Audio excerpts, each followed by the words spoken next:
আজকে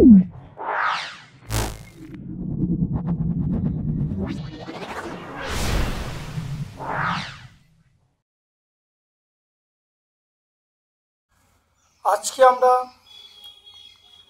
26তম সেটটা সলভ করছি। ভিডিওটা প্রথম থেকে শেষ পর্যন্ত দেখো, অবশ্যই ভিডিওতে উপকৃত হবে। যে প্রশ্নের উত্তরগুলো আগে হয়ে গেছে বা যে অঙ্কগুলো হয়ে গেছে সেগুলো নতুন করে সলভ করে দেখাচ্ছি না। আগের ভিডিওগুলিতে হয়ে গেছে, একাধিকবার প্র্যাকটিস করেছি, একাধিকবার ব্যাখ্যা করেছি। সেই প্রশ্নগুলো বা অঙ্কগুলো নতুন করে তুলে ধরছি না। এটা সত্ত্বেও যদি কারো সমস্যা হয় তাহলে এখানে অর্থাৎ এই ভিডিওতে কমেন্ট সেকশনে কমেন্ট করবে।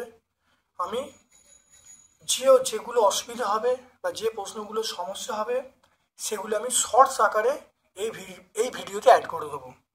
তাহলে বুঝতে পারলে আমি আমার দিক থেকে সবটাই ব্যাখ্যা করছি, খালি যেগুলো কমন পোর্শন, যেগুলো আগে ধরো অনেকগুলো তো ভিডিও 25টা ভিডিও আপলোড হয়ে গেছে, অনেক পোর্শনটাই কমন।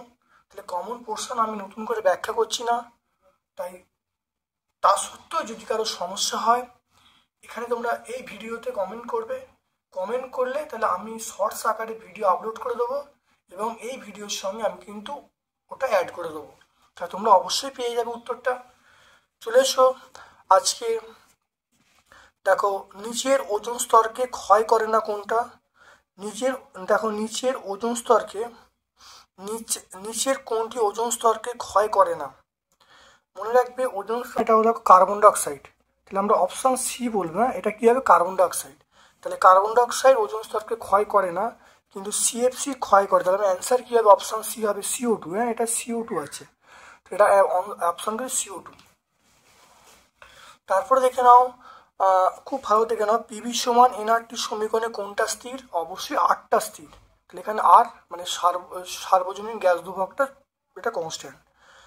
তারপর দেখো, এসটিপিতে 1.4 লিটার ওটুর ভর কত? এসটিপিতে 1.4 লিটার ওটুর ভর কত দেখে নাও।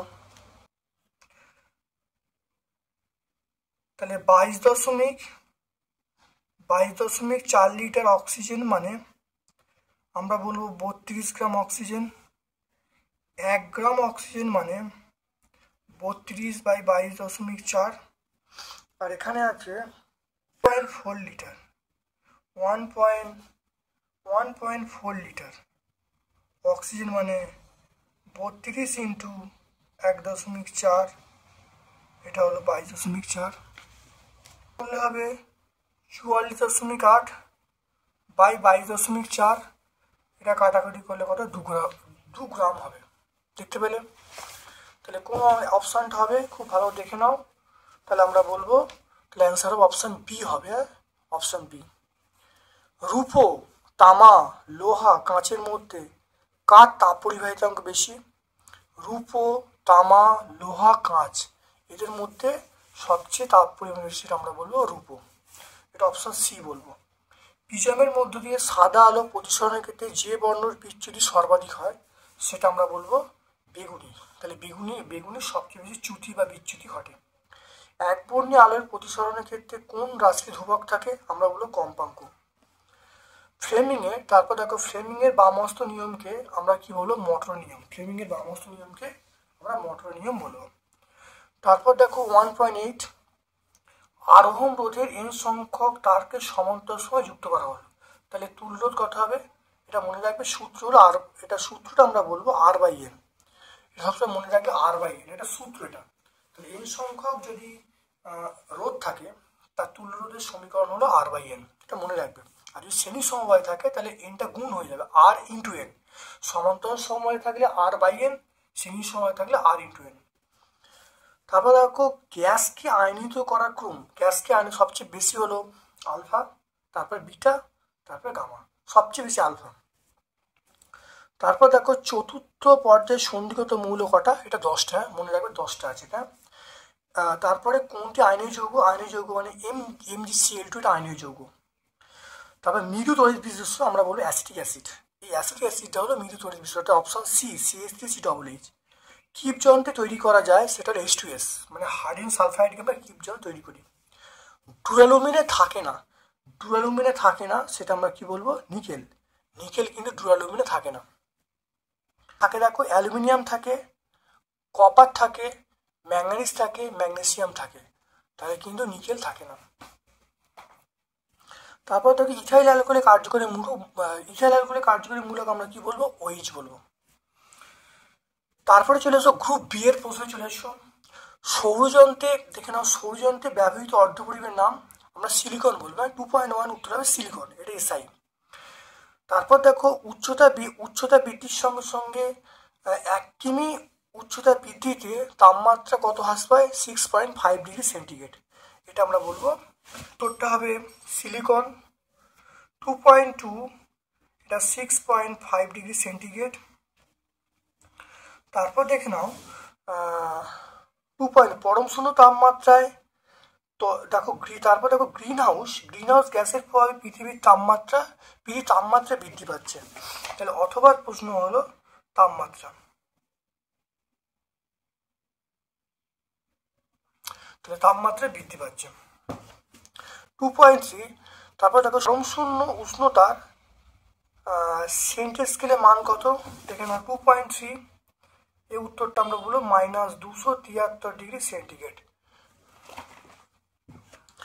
তারপর দেখো বয়েল সূত্রে ধ্রুবক কি থাকে? গ্যাসের ভর এবং গ্যাসের তাপমাত্রা, তাহলে আমরা 2.4 বলবো গ্যাসের ভর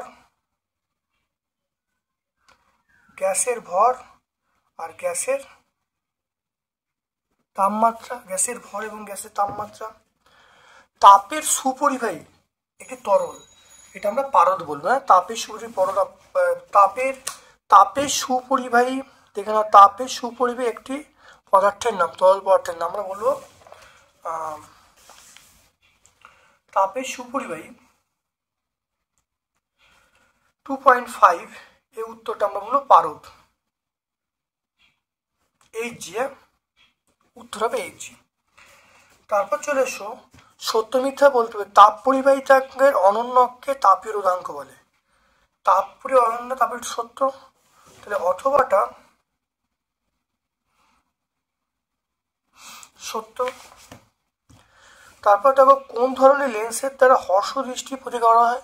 এটা আমরা বলবো অবতল, তাই 2.6 আমরা বলবো হর্ষ দৃষ্টি প্রতিকার করা যায়, তার নাম হলো অবতল। তারপর দেখো আকাশকে নীল দেখায় আলোর কোন ঘটনার জন্য? আকাশকে নীল দেখার কারণ হলো আলোর বিক্ষেপণ, তাহলে আমরা কি বলবো? আলোর বিক্ষেপণ বলবো। হ্যাঁ, তাই 2.7 এই অ্যান্সারটা হবে আলোর বিক্ষেপণ।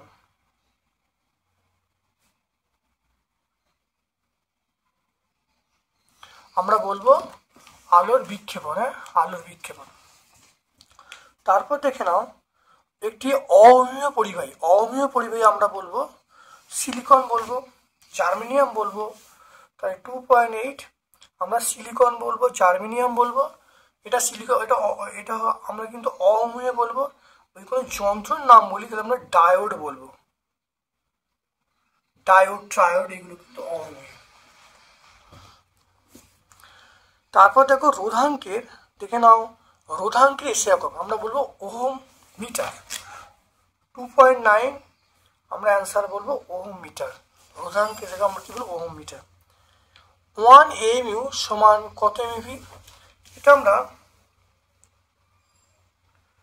এটা আমরা বলবো 1 AMU মানে 931.2 MeV। যদি এটা মনে থাকে লিখবে, আর না হলে তোমরা 931 MeV এটা লিখলেও হবে। পারফেক্ট হলো 931.2 MeV। যদি মনে না থাকে তাহলে 931 MeV লিখবে। তারপর দেখো পৃথিবীর বয়স নির্ণয় করার জন্য কোন টেসার ব্যবহার করা হয়? বয়স নির্ণয় করার জন্য দেখে নাও আমরা বলবো লেডের আইসোটোপটা, তাহলে আমরা বলবো সেটার নাম হলো, আমি এটা এখানে দেখে নাও, তাহলে 2.2 এটা অথবার প্রশ্নটা, এটা আমরা বলবো লেডের আইসোটোপ PB, এটা হবে 206 PB 82। বলবো, ক্ষারীয় মৃত্তিকা মৌল ক্যালসিয়াম বলবো, নোবেল গ্যাস আমরা রেডন বলবো, বক্সাইট নিষ্কাশিত ধাতু আমরা বলবো বক্সাইট থেকে নিষ্কাশিত ধাতু, এটা আমরা অ্যালুমিনিয়াম বলবো, সবচেয়ে তড়িৎ ঋণাত্মক মৌল এটা আমরা ফ্লুরিন বলবো, ফ্লুরিন। তাহলে অ্যামোনিয়ার অণুতে কটা নিঃসঙ্গ ইলেকট্রন জোড়া আছে? এটা আমরা হবে 3টে।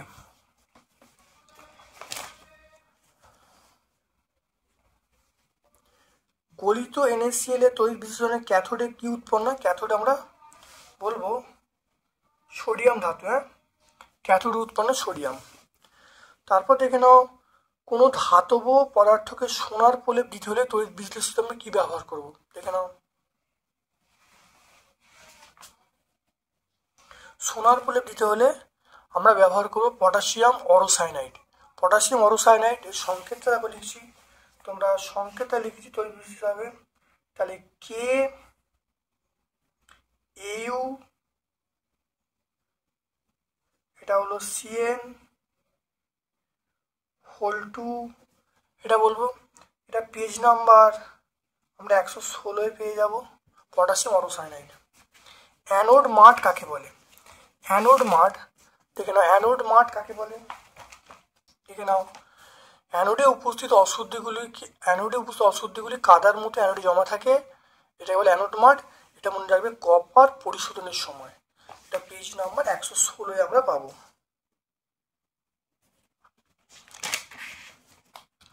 তারপর দেখুন লাইকার অ্যামোনিয়া কাকে বলে? এখন 0.88 আপেক্ষিক গুরুত্ব বিশিষ্ট অ্যামোনিয়ার সম্পৃক্ত গাঢ় জলীয় দ্রবণকে আমরা লাইকার অ্যামোনিয়া বলবো, এটা পেজ নাম্বার 115 পেয়ে যাব। নাইট্রোলিসিস কি? নাইট্রোলিসিস মানে দেখে নাও, কৃত্রিম উপায়ে বা প্রাকৃতিক উপায়ে বায়ুমণ্ডলে নাইট্রোজেন ব্যবহার করে উপযুক্ত যৌগে পরিণত করার প্রক্রিয়াকে আমরা বলবো নাইট্রোজেন ফিক্সেশন বা নাইট্রোলিসিস। তাহলে একই নাম মনে রাখবে, নাইট্রোজেন ফিক্সেশন এবং নাইট্রোলিসিস একই ব্যাপার। দেখে নাও, পেজ নাম্বার 122 পেয়ে যাব,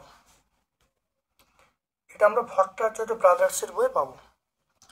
তারপর দেখো H2S, দেখো H2S প্রস্তুতিতে গাঢ় HNO3 ব্যবহার করা হয় না কেন? দেখে নাও, H2S প্রস্তুতিতে গাঢ় HNO3 ব্যবহার করা হয় না কেন? দেখো HNO3 জারক অ্যাসিড, H2S একটি তীব্র বিজারক পদার্থ, তাই পরস্পর বিক্রিয়া করে যায়, বিক্রিয়া করে কি উৎপন্ন হচ্ছে দেখে নাও। প্রথমে দেখো FeS প্লাস HNO3 সমান FeNO3 whole 2 plus H2S, H2S plus HNO3, তারপরে S plus NO plus H2 উৎপন্ন হচ্ছে, সেই জন্য আমরা কিন্তু ব্যবহার করি না। তাহলে পেজ নাম্বার 119 আমরা পেয়ে যাব, এটা আমরা ভট্টাচার্য ব্রাদার্স এর 129 পেজ আমরা পেয়ে যাব। টেফলন, দেখো টেফলনের মনোমারের নাম কি? দেখো চলে এসো, টেফলনের মনোমার, দেখো টেফলনের মনোমার হলো টেট্রাফ্লুওরিথিলিন। কার্বাইড বাতিতে আমরা কার্বাইড কোন গ্যাস ব্যবহার করা হয়? তো এটা আমরা কত পাবো? টেট আমরা পাবো 146 পেজে। তারপর কার্বাইড বাতিতে কোন গ্যাসের দহন করা হয়?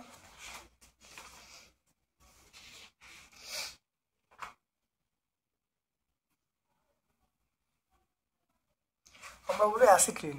কার্বাইড বাতিতে আমরা ব্যবহার করি C2H2 বা অ্যাসিক্লিন আমরা ব্যবহার করি C2H2। তাপন মূল্য কাকে বলে? তাপন মূল্য কাকে বলে? বায়োফুয়েল কি?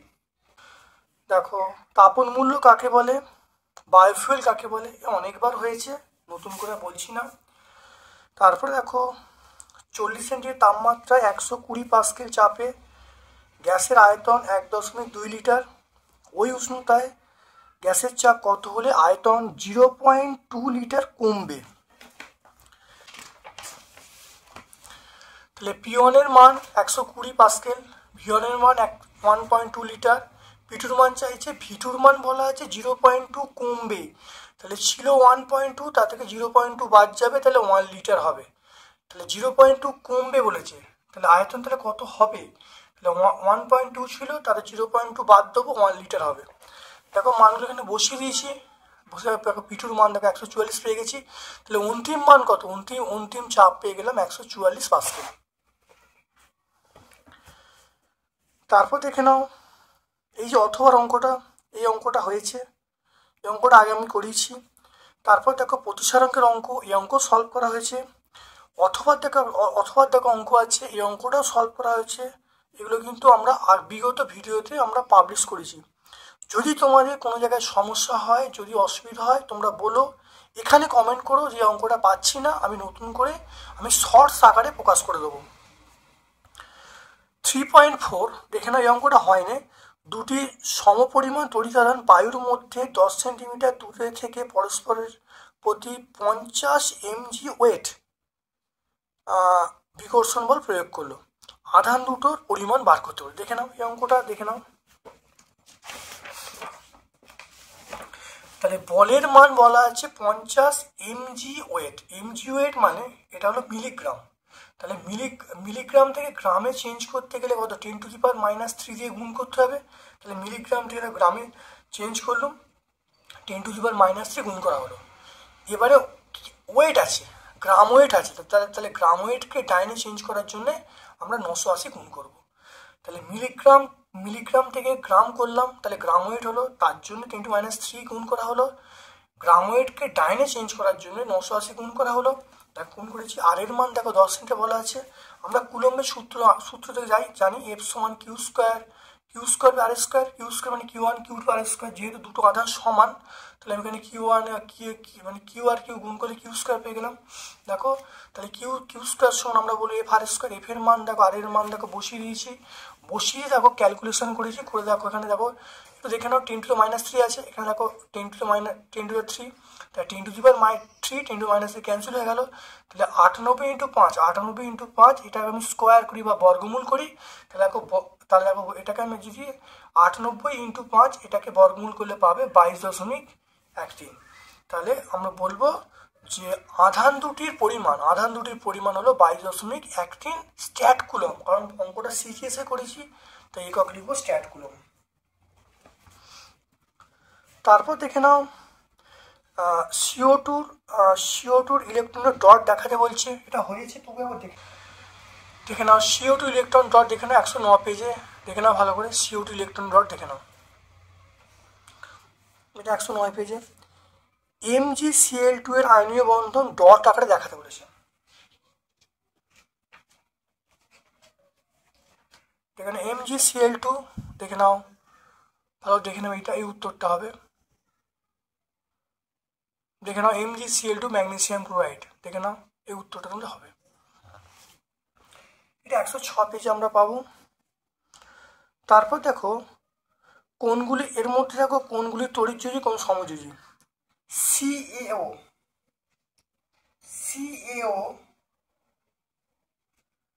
এটা হবে, এটা আমরা বলো তড়িৎযোজী, এটা তড়িৎযোজী। আর CaHCl3 এটা তড়িৎযোজী, বাকিরা সব সমযোজী। তাহলে CaO এবং CaCl3 এই দুটো হলো তড়িৎযোজী। আর N2 এবং KBr এইগুলো আমরা বলবো সমযোজী। চলে এসো তারপরে লেড অ্যাসিটেটের জলীয় দ্রবণে যদি H2S পাঠাই, তাহলে কি বিক্রিয়া ঘটবে লেড অ্যাসিটেট। ভালো করে 21-এর প্রশ্ন দেখো, লেড অ্যাসিডের জলীয় দ্রবণে H2S যদি পাঠানো হয় কি ঘটবে। দেখে নাও, লেড অ্যাসিডের দ্রবণে H2S পাঠালে কালো বর্ণের লেড সালফাইড উৎপন্ন হবে এবং তার সঙ্গে অ্যাসিড অ্যাসিড উৎপন্ন হবে। দেখে নাও বিক্রিয়াটা, দেখে নাও। তারপর দেখে নাও ধাতব পরিবাহী এবং তড়িৎ বিশ্লেষ্য পরিবাহীর পার্থক্য। পরিবাহী এবং তড়িৎ বিশ্লেষ্য পরিবাহীর পার্থক্য দেখে নাও 113 পেজে। তারপর দেখো বিশুদ্ধ অ্যালুমিনিয়াম থেকে কিভাবে অ্যালুমিনিয়াম নিষ্কাশন করবে, কেন এতে ক্রায়োলাইট মেশানো হয়, দেখে নাও।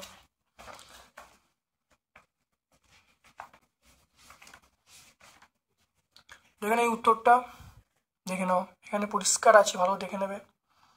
এটা ছায়ার বই 115 পেজে পাবো, পেজ নাম্বার 115। যেগুলো পেজ নাম্বার দিচ্ছে না সেগুলো সহায়িকা থেকে আছে।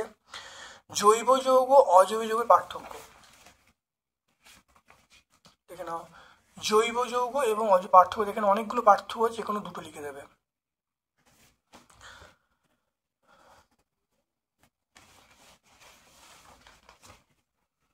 এটা আমরা 137 পেজে পাবো, 137। কার্যকরী মূলক কাকে বলে? 3 কার্বনযুক্ত অ্যালকাইনের নাম।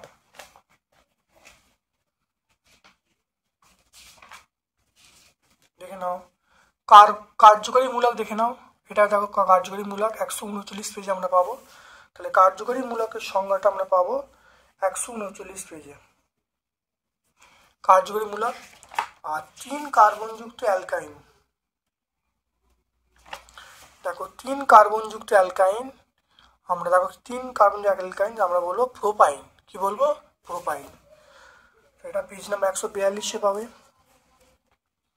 এটা আমরা পেজ নাম্বার 142-এ পাবো 3 কার্বনযুক্ত অ্যালকাইন। আদর্শ গ্যাসের ক্ষেত্রে এটা আমরা আদর্শ গ্যাস সমীকরণ পিভি সমান এনআরটি সমীকরণ প্রতিষ্ঠা করতে বলছি। বহুবার এনআরটি দেখে নাও, এই পিভি সমান এনআরটি প্রমাণ হয়ে গেল, দেখে নাও ভালো করে। এটা আমরা 17 পেজে পাবো, পেজ নাম্বার 17-এ আমরা পাবো। তারপর দেখো 4.2 20 গ্রাম কঠিন 20 গ্রাম কঠিন যৌগ একে উত্তপ্ত করে অপর একটি কঠিন যৌগ বি 9 গ্রাম এবং সঙ্গে একটি বর্ণহীন গ্যাস উৎপন্ন হলো। ওই গ্যাসটি এসটিপিতে আয়তন বলা আছে 5.6 লিটার। তাহলে আণবিক ভর কত হবে? দেখে নাও, তাহলে ছিল 20 গ্রাম, 9 গ্রাম, তা 20 থেকে 9 বাদ দেবো, তাহলে সি গ্যাসটার ওজন কত হবে? সি গ্যাসটার পরিমাণ তাহলে আমরা বলবো 20 থেকে 9 বাদ দেবো, 20 থেকে 9 বাদ দিলে কত হবে? 11 গ্রাম হবে। এবার দেখো 5.6 লিটার সি এর ভর কত? এটা আমরা বলবো 11 বলবো, একে কত আর 22.4 কত করলে দেখো যেটা আসবে 44 গ্রাম আসবে। এই 44 গ্রাম হলো ওই যে গ্যাসটা নিয়েছি, মানে সিটার মানে আণবিক ভর 44 গ্রাম বলবো। সিটার আণবিক ভর আমরা বলবো 44 গ্রাম।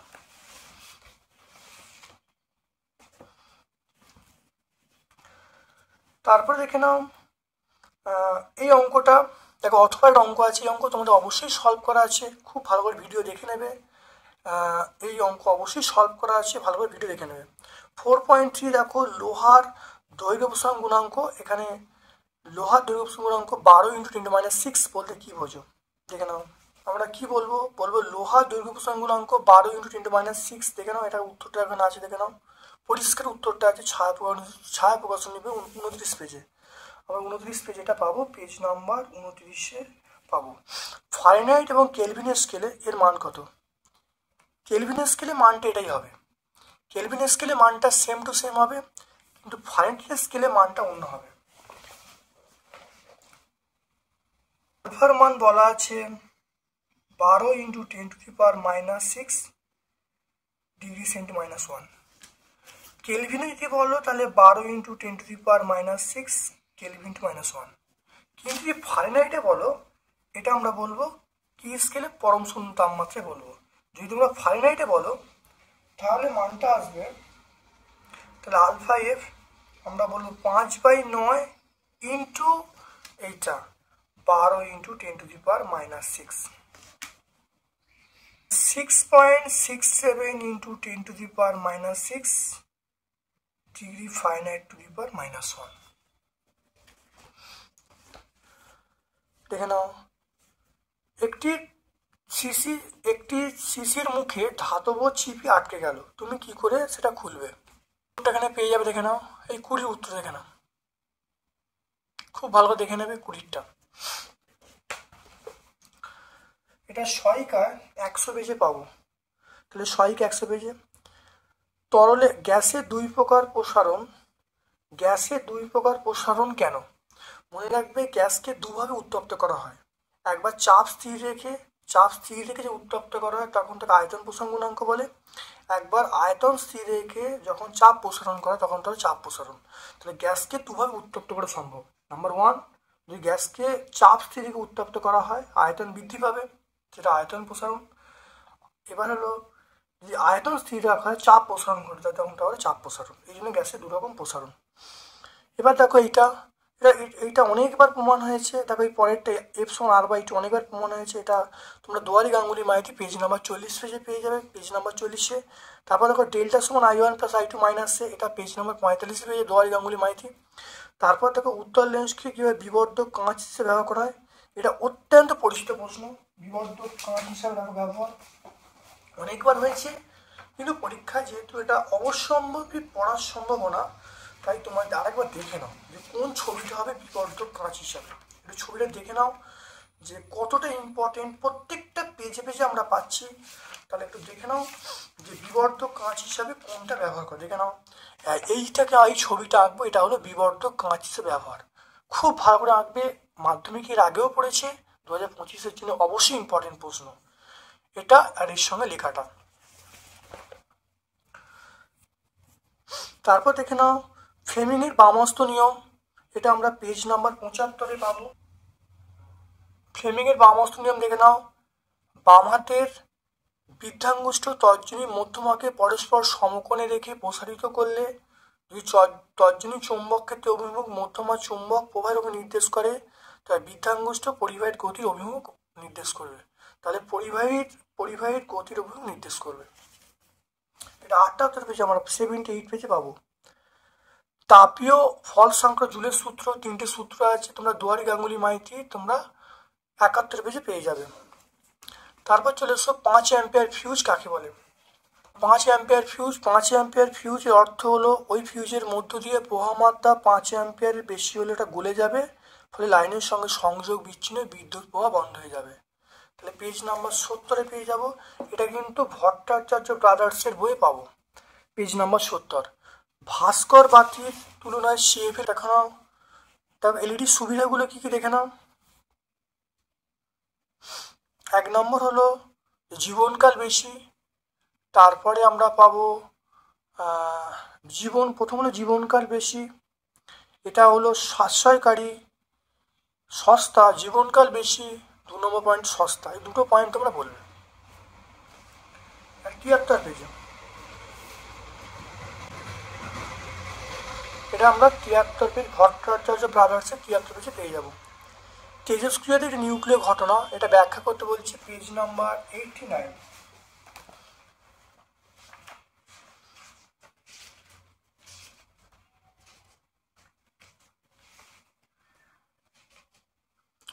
দেখে নাও, তেজস্ক্রিয়তা একটি পরমাণু নিউক্লিয়াসের ঘটনা।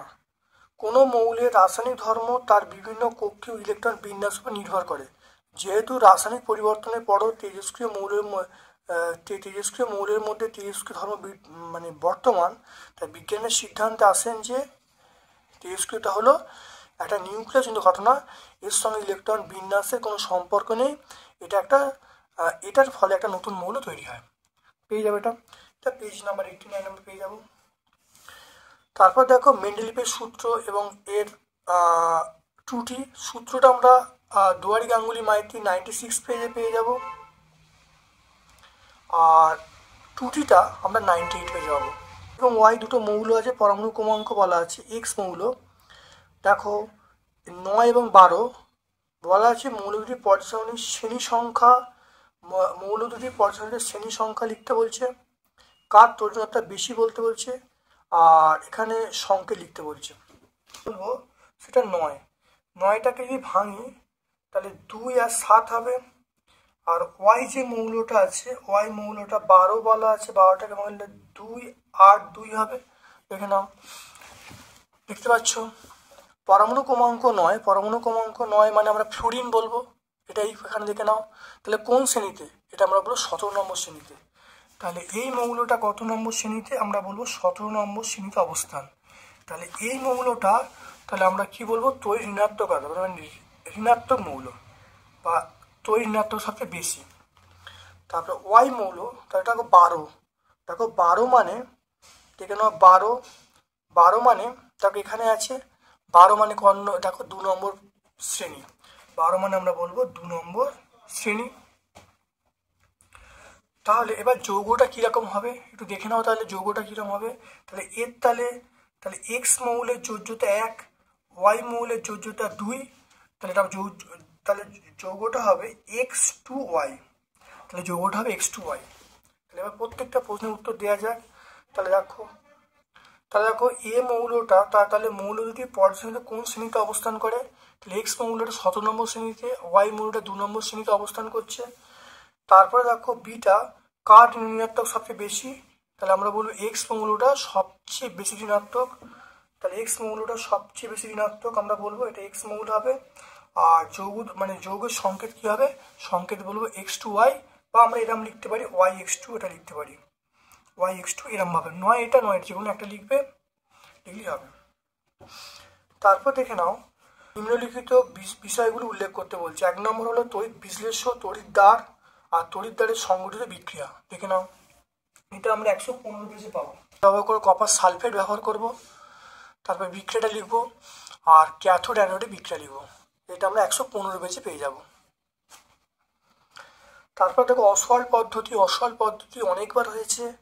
এটা আমরা দোয়াই গাঙ্গুলি মাইতি 126 পেজে 3টে স্টেপে দেখে আছে, তোমরা করলেই দেখতে পাবে। এটা আমরা 126 পেজে পাবো, পেজ নাম্বার 126-এ পাবো দোয়াই গাঙ্গুলি মাইতি। এবং 170 সেন্টি তাপমাত্রা উত্তপ্ত করলে কি উৎপন্ন, ইথিলিন উৎপন্ন হবে, ইথিলিন। তাহলে আমরা কি বলবো, তাহলে এই যৌগটা আমরা কি বলবো, ইথিলিন বলবো।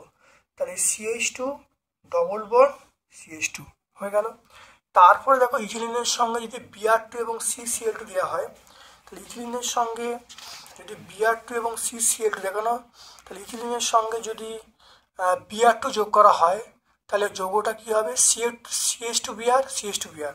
তাহলে বি যৌগটার নাম আমরা বলবো CH2Br, আর কি CH2Br আর কি বলবো CH2Br।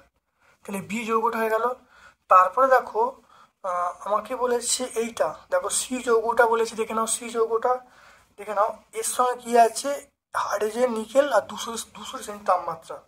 দেখো হাইড্রোজেন আছে, দেখো ইথিলিনের সঙ্গে হাইড্রোজেন নিকেল আর তাপমাত্রা উল্লেখ আছে, দেখতে পাচ্ছ হাইড্রোজেন নিকেল আছে। তাহলে এটা করলে কি হবে, ইথেন, দেখতে পাচ্ছি ইথেন উৎপন্ন হবে। তাহলে সি যৌগটা আমরা কি বলবো, সি যৌগটা হলো ইথেন, CH3 বন্ড CH3। তাহলে এই যৌগটা হলো ইথিলিন। বি যৌগটার নাম হলো দেখে নাও 1,2-ড্রাইবোমিথেন, আর সি যৌগটা হলো ইথেন উৎপন্ন হবে। খুব ভালো দেখে নাও। তাহলে ভালো করে,